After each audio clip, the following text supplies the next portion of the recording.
జీవితంలో మనకు సహాయం చేసేవారందరూ నిరంతరం మనతో ఉండరు. మన కష్ట సమయంలో మనమే మనకు తోడు అవ్వాలి. అదే మన బలం. మిత్రమా, ప్రతిసారి మనం ఇతరుల సహాయం మీద ఆధారపడితే మన బలాన్ని మనం అంచనా వేయలేం. ఒంటరిగా పోరాడినప్పుడు మన బలహీనతలు బలంగా మారుతాయి. మనతో ఎవ్వరూ లేదని బాధపడకండి. నిన్ను ఒంటరిగా వదిలేస్తే నువ్వు గెలవలేవని అనుకుంటున్నారు. అదే నీ బలం కావాలి. ఆ ఒంటరితనం నీ శక్తిగా మారాలి. బాధ రగిలి రగిలి ఏదో ఒకరోజు కసిగా మారుతుంది. ఆ మార్పు మనిషి జీవితాన్నే మార్చేస్తుంది.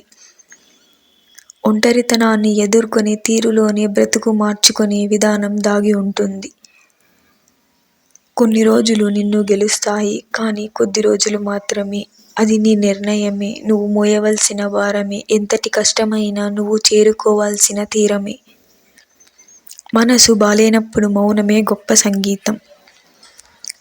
కాలం ఎప్పుడూ ఒకేలా ఉండదు. నిన్ను ఏడ్పించే వాళ్ళకి ఏడవలసిన టైం వస్తుంది. కాస్త ఓపిక పట్టు, అంతే. ఒక తరాన్ని మార్చే తారవి నువ్వు. చిన్న మినుగురు పురుగుకై వేదన చెందకు. నువ్వు మోసే బాధలు అందమైన భవిష్యత్తు కోసం హృదయం ధరించే ఆభరణాలే. కొందరు దూరమయ్యాక జీవితంపై ఆశ చచ్చిపోయినట్లు అనిపిస్తుంది. కానీ అలాంటి శక్తి ఎవ్వరికీ దేనికి ఉండదు. అన్నీ కాలమే నిర్ణయిస్తుంది. విధానం తెలిసే వరకు నిదానంగానే వెళ్ళు, తప్పులేదు. ఈరోజు నువ్వు పిలిస్తే రానోళ్లే రేపు నీ పిలుపు రాలేదని ఏడ్చే రోజు వస్తుంది.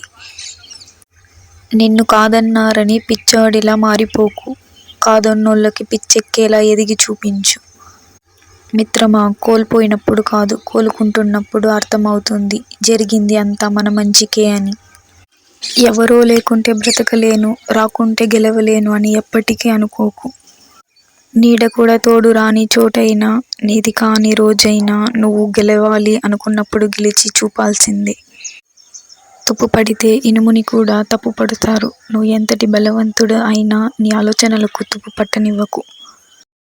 పైకి లేచి గాయాలను దాటుకొని పాదాలకు ధైర్యం చెప్పుకొని ఇంకొంత ధైర్యంగా మరింత బలంగా పోరాడు. ఓటమి సైతం ఓడిపోవాల్సిందే.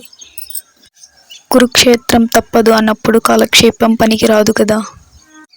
అవకాశం చివరిది అని నీకు అర్థమైనప్పుడు గమ్యం ఆకాశమంత ఎత్తులో ఉన్నా అందుకొని తీరాల్సిందే. జ్ఞాపకాలు వెంటాడుతూనే ఉంటాయి నువ్వు గమ్యాలను వేటాడనంత వరకు. నా వల్ల కాదు అని చేతులు ఎత్తేసిన వాళ్ళు చాలామందే ఉన్నారు. కానీ నువ్వు పిడికిలు బిగిస్తే హిమాలయం పర్వతం పైనైనా తొలి పతాకం ఎగురవేయాల్సిందే. నీ కథకు రథసారథి, నీ కలకు యువరాజువి నువ్వే. సంకల్పమే అణ్వాయుధం. సాధించటమే ఏకైక మార్గం. అడ్డొచ్చిన పర్వతాలే నదీ ప్రవాహాన్ని అందంగా మార్చేస్తుంది. ఏమి జరిగినా జీవితంలో అందుకోవాల్సింది ఇంకా చాలా ఉందని ఎప్పటికీ మరవకు. నీ కథకు గుర్తింపు వచ్చిన రోజు నీ మౌనం కూడా గర్జనలా వినిపిస్తుంది. తట్టుకో. గతంలో దాటినవి తలుచుకో. ఇప్పుడున్న ఏ బాధ శాశ్వతం కాదని గుర్తించుకో. కొత్త యుద్ధాలతో సిద్ధంగా ఉండు. అసలు పాత జ్ఞాపకాలు గుర్తు కూడా రానంతగా. ప్రపంచం నిన్ను ఎలా గుర్తు పెట్టుకోవాలి అన్నది ప్రస్తుతం నీ ముందు ఉన్న సమయమే నిర్ణయిస్తుంది. పూర్తికాని కథ గురించి ఎందుకంత దుఃఖం? అంతా మన మంచికే జరిగింది అని అనుకో. కానీ కొంత సమయం పడుతుంది. జీవితం ఇస్తుందేమో అని ఆశపడకు. మన కష్టంతో మనకిష్టమైనది సాధించుకోవాలి. మన జీవితం మారాలంటే మన ఆలోచనలు మారాలి. సానుకూల ఆలోచనలే విజయం తెస్తాయి. ప్రతిరోజు ఒక కొత్త ఆరంభం. గతాన్ని వదిలి ముందుకు సాగండి. జీవితం మన చేతుల్లో ఒక పుస్తకం లాంటిది. ప్రతి పేజీ మనమే రాయాలి. జీవితంలో ఒడిదుడుకులు సహజం, కానీ వాటిని జయించడమే మన లక్ష్యం. అవకాశాలు ఎదురు చూడవు, వాటిని సృష్టించాలి. ప్రతి క్షణం విలువైనది. దాన్ని వృధా చేయడం అంటే జీవితాన్ని కోల్పోవడమే. మన లక్ష్యాలు పెద్దవిగా అనిపిస్తే మన ప్రయత్నాలు కూడా పెద్దవిగా ఉండాలి. జీవితంలో ప్రతి తప్పు ఓ పాఠంగా తీసుకో. వాటి మీద నిలబడేవారే నిజమైన విజేతలు.